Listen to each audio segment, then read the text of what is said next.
After a terrifying crash, Diane, 45, hoped her ex-husband and sister would support her, only to learn they'd chosen a glitzy gala instead. Now, they're begging for her savings to escape a scandal. Torn between family ties and self-respect, Diane uncovers their betrayal and takes a stand. My name is Diane Miller, and I'm 45 years old, a single mom and a nurse living in Boise, Idaho. For the past 20 years, I've worked long shifts at St. Luke's Hospital, pouring my heart into caring for others while raising my daughter, Mia, who's now 17. 2 months ago, my life turned upside down in a way I never saw coming. It was a rainy October evening, and I was driving home after a 12-hour shift, exhausted but relieved to be done. Out of nowhere, another driver swerved into my lane and crashed into my SUV. The jolt was deafening, metal crunching, glass shattering, and then everything went black. I woke up in the hospital, hooked to machines, my body aching from injuries that doctors said could have been so much worse. I was lucky to be alive, they told me, but in that sterile room, all I felt was alone. As soon as I could, I reached for my phone, thankfully still intact, and texted the 2 people I thought would drop everything for me, my ex-husband, Rick, 48, and my older sister, Ellen, 50. They're listed as my emergency contacts, the ones I've always relied on in a pinch. Rick and I divorced 5 years ago after his gambling habit drained our savings and left me to pick up the pieces for Mia.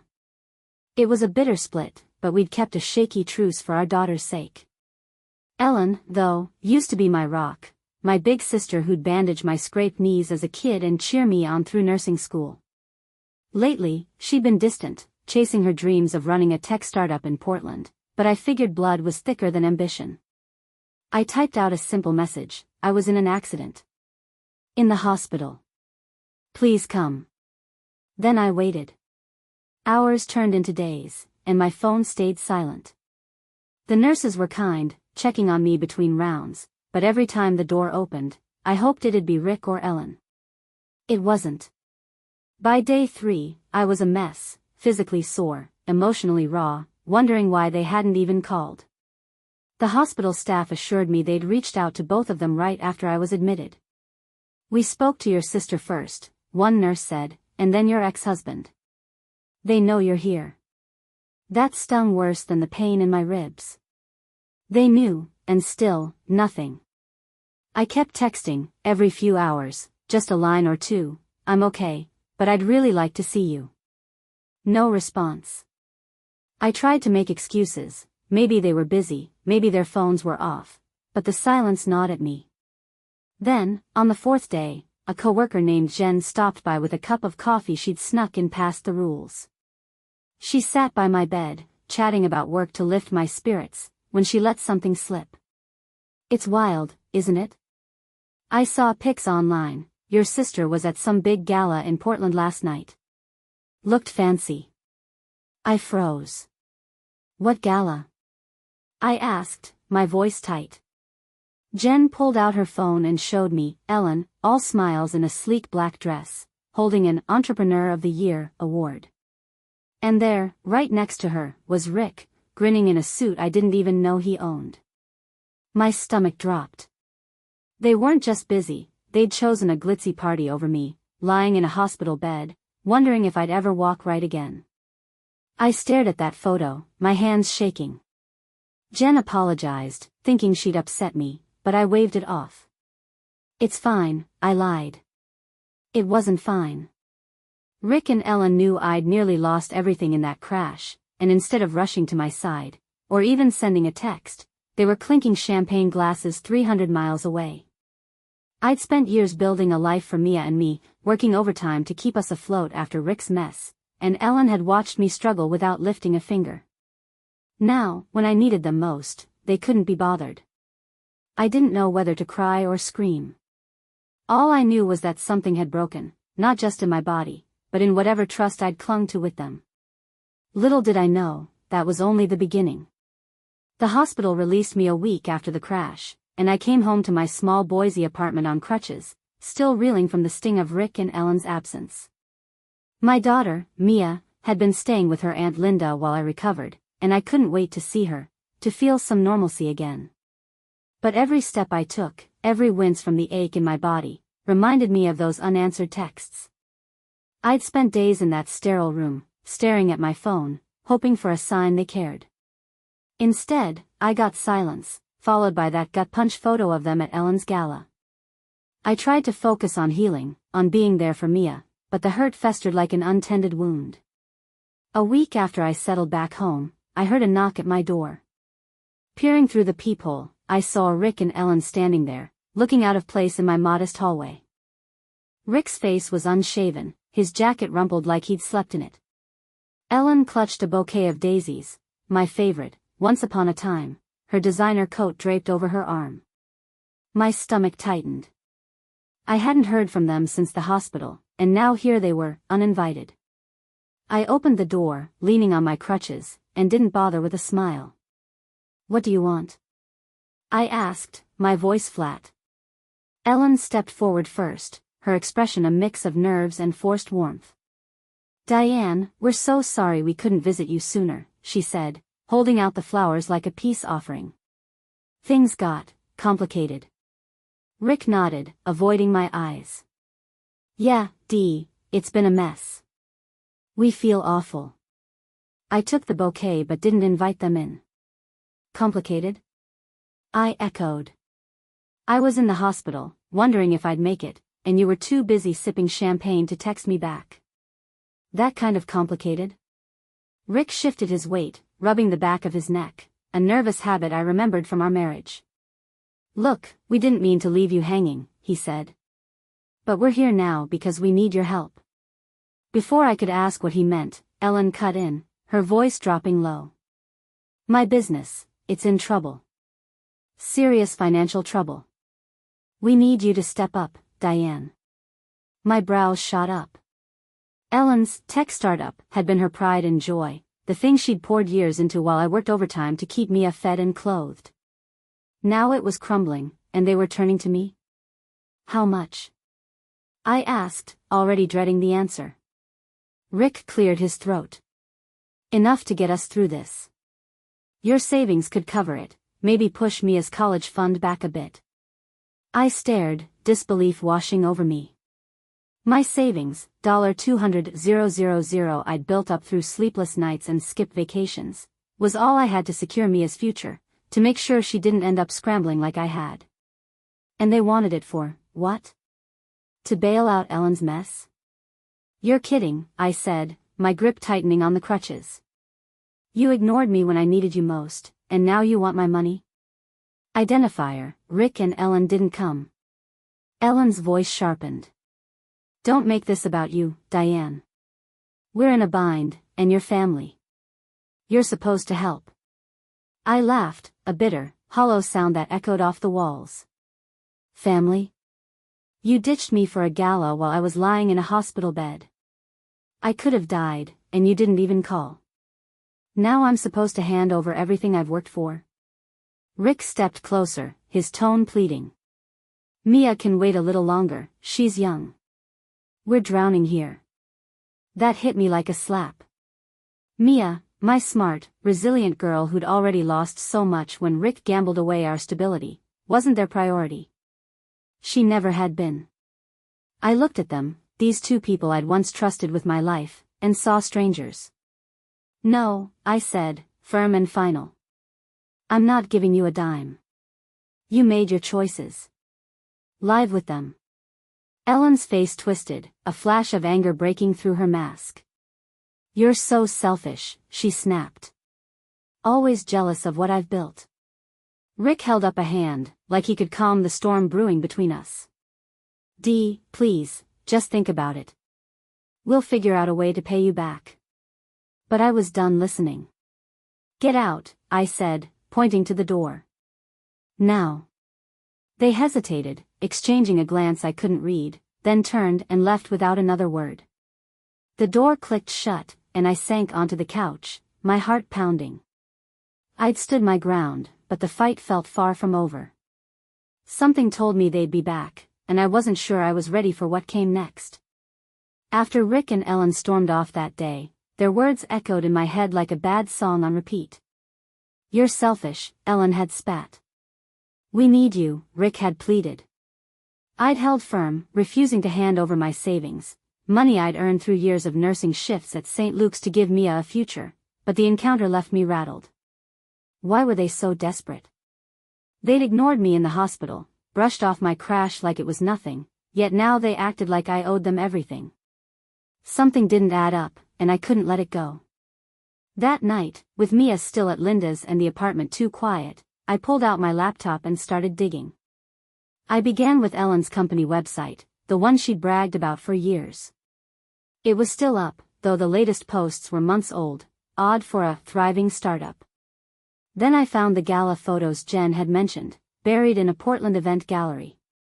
There was Ellen, radiant in her black dress, holding that shiny Entrepreneur of the Year award.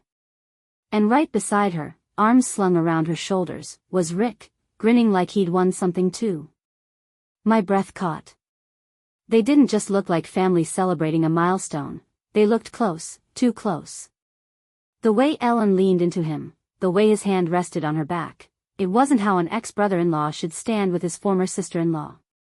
A cold knot twisted in my stomach. Was I imagining things, or was there more to their story? I couldn't stop there. I scrolled through social media, piecing together a timeline. Ellen's posts from the past year were full of business trips and late-night strategy sessions, and Rick popped up in the background more than once. A blurry shot from a coffee shop, his reflection in a glass door. A group photo at a conference, him hovering near her.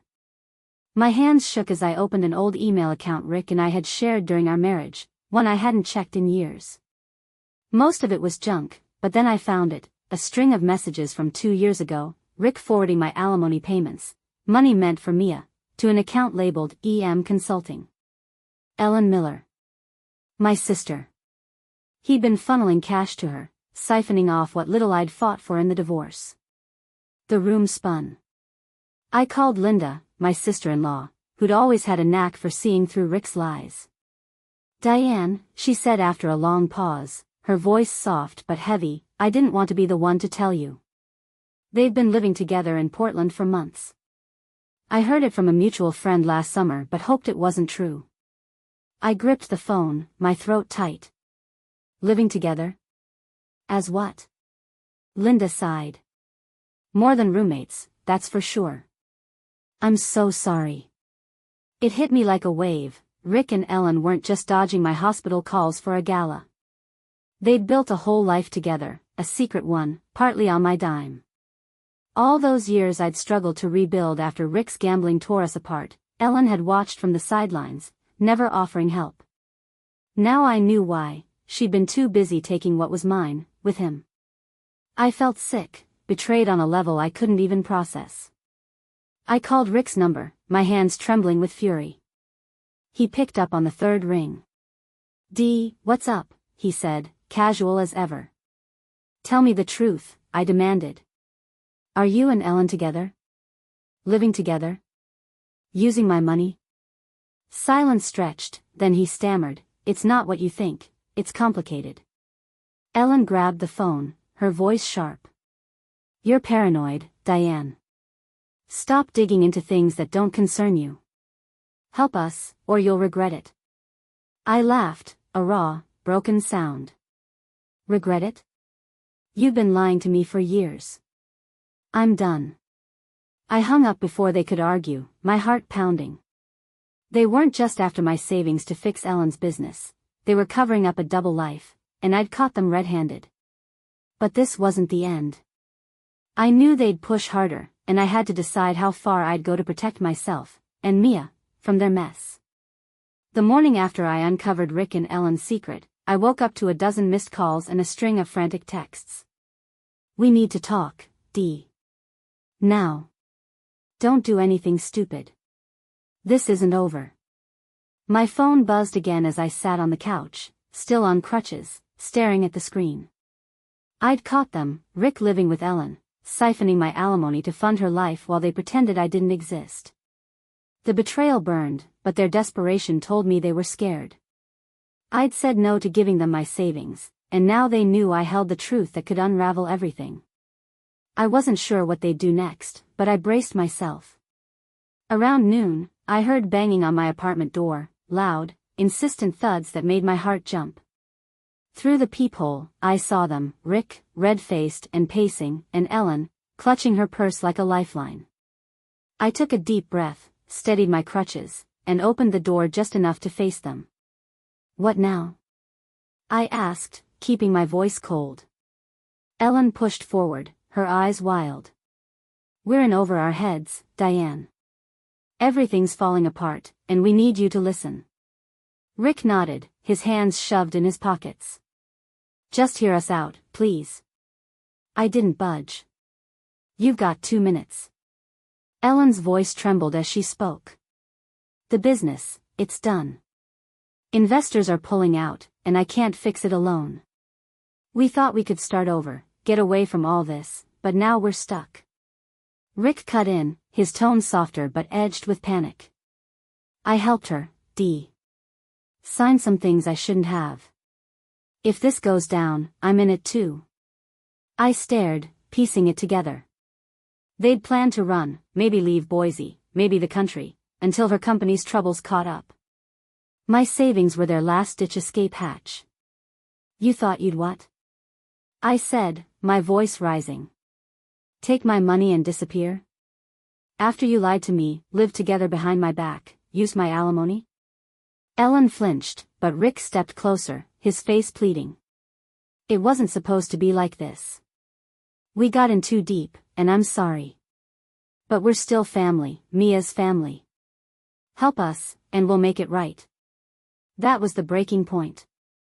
Mia, my daughter, the one I'd fought for while Rick gambled away our stability and Ellen chased her ego, was their bargaining chip now? I gripped my crutches tighter, anger surging through me. "Family? You ditched me when I was lying in a hospital bed, wondering if I'd see Mia graduate. You built your little life together, stole from me, and now you're here begging because it's falling apart. I don't owe you anything." Ellen's composure cracked, her voice shrill. "You don't get it, we're desperate. I could lose everything, my house, my reputation." Rick grabbed her arm, trying to calm her, but she shook him off. "If you don't help, you're punishing us for trying to survive." I'd had enough. "Survive?" I shot back. "You survived just fine without me until your plans blew up. I'm not your safety net." I pulled out my phone, holding it up. "Leave now, or I'm calling the police." "I mean it." Ellen's eyes widened, and Rick froze, his mouth opening like he wanted to argue. But they saw I wasn't bluffing. "Fine," Ellen hissed, stepping back. "You're making a mistake." Rick muttered something under his breath, maybe an apology, maybe a curse, and followed her down the hall. The door slammed shut behind them, and I sank onto the couch, my legs trembling beneath the crutches. For a moment, I felt the weight of it all, the years of being sidelined, the sting of their betrayal, the fear they'd keep coming back. But then something shifted. Saying no, standing up to them, gave me a power I hadn't felt in years. They'd gambled on my loyalty, my guilt, and lost. My savings were safe, Mia was safe, and I wasn't their doormat anymore. The fight wasn't over, I knew they'd try again, somehow, but for the first time, I wasn't afraid. I was ready to protect what mattered, no matter what they threw at me next. A month later, the pieces started falling into place. Linda called one evening, her voice buzzing with news. "Diane, it's all over the Portland papers, Ellen's business collapsed. She's facing charges for mismanaging investor money." I sat up on the couch, my heart thudding. "What about Rick?" I asked. Linda hesitated. "He's tangled up in it too," helped her with some paperwork that got them both in hot water. "They say he's cooperating with the authorities now, trying to lessen the fallout." I nodded, processing it. Their start over plan hadn't just failed, it had imploded, and the courts were stepping in. I didn't need the details to know what happened next. Ellen took a deal, community service instead of jail time, a slap on the wrist for someone who'd built her life on shaky ground. Rick, tied to her mistakes, got a short sentence, nothing drastic, but enough to make him face the mess he'd helped create. I'd suspected they'd leaned on my alimony payments for more than just living expenses, so I tipped off a lawyer friend about those old emails. "It's worth a look," she said. "If he misused that money, you might get it back." The wheels were turning, slow but sure, and I let the legal system handle the rest. Mia came home a few days after Linda's call, her duffel bag slung over her shoulder. She hugged me tight, careful of my crutches, and asked, "Are Dad and Aunt Ellen still mad at you?" I sat her down, told her the truth, how they'd lived together, used my money, and begged for more when their plans fell apart. Her eyes widened, then narrowed. "They don't deserve you, Mom," she said, fierce and certain. I smiled, brushing her hair back. "We've got each other. That's what matters." She nodded, and we spent the evening unpacking, laughing over old photos, building something new from the ashes of what they'd broken. The fallout didn't stop with Rick and Ellen. Linda and a few cousins reached out, piecing together their own stories. "They sidelined us too," Linda admitted. "Always about Ellen's big wins, never about anyone else." One cousin, Mark, told me how Rick had borrowed cash for a sure thing years ago and never paid it back. Another, Sarah, said Ellen had cut her off after a falling out over a family event. It wasn't just me, they'd burned bridges everywhere, and now those bridges were ash. I'd kept my savings safe, locked them out of my life, and found support I hadn't expected. Linda even invited us for Thanksgiving, a real family gathering without the shadow of Rick and Ellen looming over it. Looking back, I'd spent years feeling small, second to Rick's chaos, invisible next to Ellen's shine. The crash, their betrayal, their pleas, it all could have broken me. But it didn't. Saying no, standing tall on those crutches, showed me I was stronger than their lies. Mia and I were free now, no longer tethered to their guilt or greed. I blocked their numbers, told the building manager to turn them away if they showed up, and started living for us. The lawyer's still digging into that alimony mess, and I might see some justice there too. But even if I don't, I've got what I need, my daughter, my peace, and a life I'm finally proud of. They gambled on me bending, and they lost. I'm not looking back.